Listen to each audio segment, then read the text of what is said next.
खरं तर दादानंतरची ही पहिली निवडणूक आहे.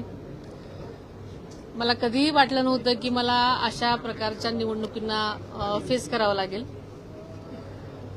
मन खरं तर खूप भरून येतंय. पण आज बारामतीकरांनी जो दादांवरती विश्वास दाखवलेला आहे, प्रत्येक बारामतीकरांनी दादांनी केलेल्या विकास कामांचं प्रतीक म्हणून आज त्यांना जी भावांजली वाहिलेली आहे असंच मी म्हणेल. कारण जे मतदान आहे ते बारामतीकरांनी आदरणीय दादांवर दाखवलेला विश्वास, त्यांनी आजपर्यंत केलेली त्यांची सेवा आणि दादांनी केलेलं जनतेवरचं प्रेम हे त्यांनी त्यांच्या मतातून दिलेलं आहे. विकासाचा वादा वहिनी आणि दादा असं एक सोशल मीडियावर ट्रेंड आहे. वहिनी काय काय आश्वासन देऊ पाहत आहेत बारामतीकरांना? कोणकोणते प्रोजेक्ट आपण होते ते तुम्ही प्रामुख्याने करणार आहात? सर्व बारामतीकरांनी ज्या प्रकारचं मतदान केलेलं आहे त्यावरून दादांवरचा अढळ विश्वास त्यांनी माझ्या पाठीशी उभा केलाय असं हे चित्र आहे. दादांना आदरांजली वाहतानाच माझ्यावरचा विश्वास जो त्यांनी मला दाखवलेला आहे त्याबद्दल मी तमाम बारामतीकरांचं खरं तर आभार मानते. त्यांनी दिलेला आणि दाखवलेला विश्वास हा नक्कीच सार्थ करण्यासाठी हे मतदान जे केलेलं आहे त्याचं दादांचं बळ आणि माझ्यावरची जबाबदारी वाढवलेली आहे असं मी मानेन.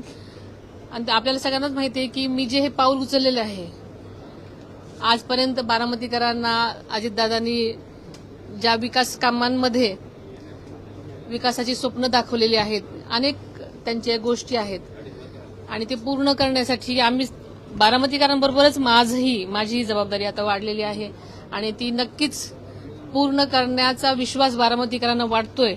म्हणून त्यांनी एवढ्या प्रचंड प्रमाणात हा विश्वास त्यांच्या मताद्वारे दिलेला आहे. बारामतीकर तुमच्या मागे उभे राहिली तसं अख्खं पवार कुटुंब ठामपणे तुमच्या मागे उभं राहिलं होतं या कठीण प्रसंगात. वहिनी, तुम्ही ट्विट सुद्धा केलंय की विजयानंतर कुणी गुलाल उधळू नका, विजयात जल्लोष साजरा नका करू. काय नक्की तुम्ही संदेश? हा जो विजय आहे खरं तर बारामतीकरांना अशा प्रकारची निवडणूक हवीच नव्हती. कारण बारामतीकरांनी त्यांचं मतदान केलेलं आहे ते स्वतःच्या मनामधला विश्वास, प्रेम आणि दादांच्या प्रती जी त्यांची भावना आहे ही त्यांच्या मतातून व्यक्त केलेली आहे. आणि म्हणूनच हा जो त्यांचं मत आहे हे अनुभवायचं आहे. ही खरं तर निवडणूक किंवा ही वेळ ही जल्लोषाची नाही, ही तर सगळ्यांनी मिळून एक प्रकारची आदरांजली देण्याची आहे. म्हणून बारामतीकरांनाही हेच वाटतंय. पण काही लोकांना उत्साह असतो, त्याच्यामुळे मला असं वाटतं की ही जी निवडणूक आहे आणि हा जो विजय आहे हा आदरणीय दादांना वाहिलेली आदरांजली असल्यामुळे आम्ही सगळ्यांनीच दादांना ज्या प्रकारची शिस्त आणि संयमाची सवय होती त्या प्रकारे त्यांनी दाखवा अशी मी त्यांना विनंती केली. पवार कुटुंब तुमच्या मागे ठामपणे उभं होतं. या भावनिक क्षणी तुम्ही कुटुंबातल्या लोकांना काय सदस्यांना काय सांगायचं तुम्हाला अभिनंदन करण्याकरता ठामपणे उभे राहिले कुटुंब?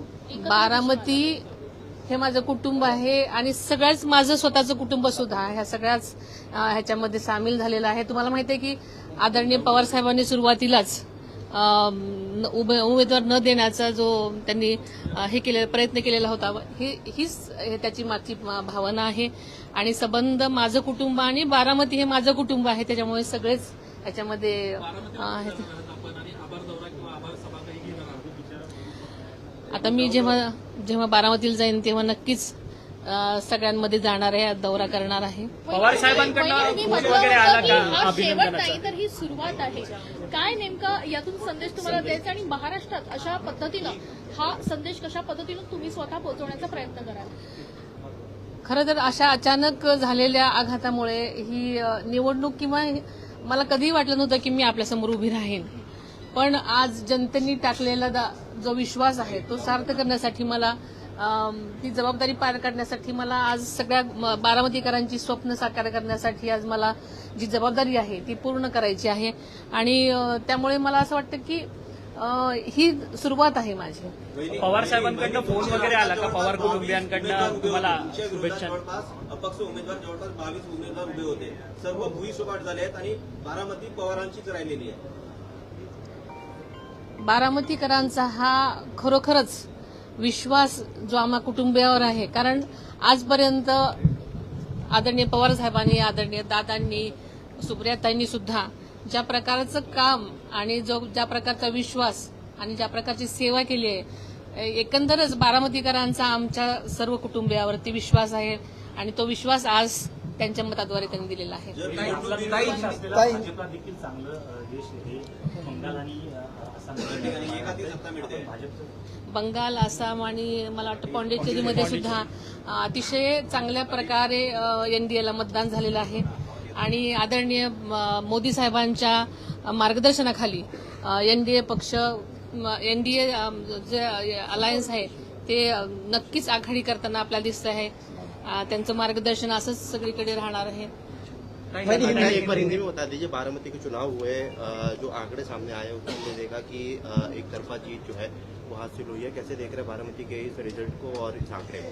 ये जो बारामती की जो इलेक्शन हुए हैं, खास करके बारामती जो है उन्होंने दादा के प्रति जो विश्वास, जो उनका प्यार और वो दादा के प्रति संवेदना इस वोटिंग के द्वारा दी है, ऐसा मेरा मानना है. पश्चिम बंगाल और बाकी के 4 राज्य हैं उनके भी आज नतीजे जो है वो आने वाले हैं. आंकड़े जो हमने देखे वो ये दर्शा रहे हैं कि एनडीए की जीत जो है लगभग हर राज्यों में तय है. कैसे देख रहे हैं उसके इस परिणाम को? मैं सबसे पहले मोदी अपने पंतप्रधान मोदी जी को मैं अभिनंदन उनका करना चाहती हूँ कि पश्चिम बंगाल, आसाम और पौंडीचेरी में एनडीए की सरकार आ रही है और लोगों के प्रति उनके लिए जो विश्वास है वो बढ़ रहा है, ऐसा मुझे लगता है. टीएमसी के नेता हैं ममता बनर्जी ने एलिगेशंस किए हैं इलेक्शन कमीशन पे और बाकी के जो वोटिंग हुई थी उनके ऊपर उन्होंने सवाल खड़े किए. हर कोई अपने अपने जो लगता है वो तो बोलेगा ही.